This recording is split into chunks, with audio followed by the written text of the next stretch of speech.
Kako ste dobili posao u kancelariji za Kosovo i Metohiju? Dobro, kako ste dobili posao? Ko vas je zvao? To nije postojeća, kako se zove, prehlađen sam malo, kao što sam rekao, pre ovoga. Dobro, ko vas je zvao, gospodine Vaciću?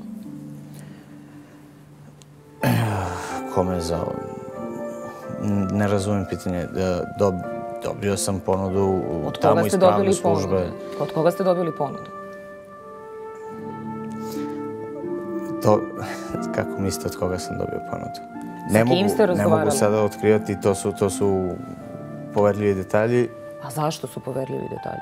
Pa, nadležne službe će odgovoriti kada procene da je to potrebno, zato što tako je postavljena situacija. U čije ime vas je neko zvao?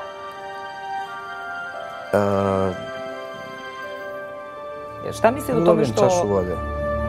Pa ne možete sad da vidite dok traje razgovor. Da. Direktor kancelarije za Kosovo i Metohiju neće da kaže da vi radite kao savjetnik. Ja mislim da on nije bio probitno dobro razumen. Nisam vas razumela šta ste rekli, to što je izjavio gospodin Đurić, da su to izmišljotine, klevete i tako dalje. Znači to su novinari pogrešno razumeli. Pa Čega ste vi morali sve da se odreknete da biste dobili posao u kancelariji za Kosovo i Metohiju? Kako mislite čega da se odrekne? Neformalno,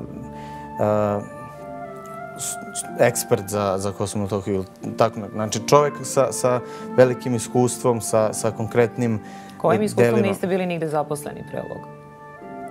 A vrlo ste ćutali kad sam vas pitala ko vas je zvao da dođete u kancelariju.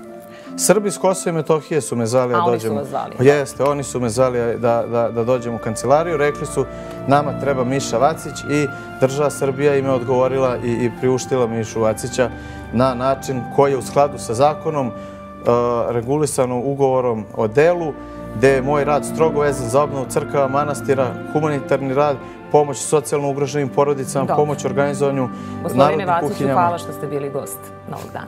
Hvala.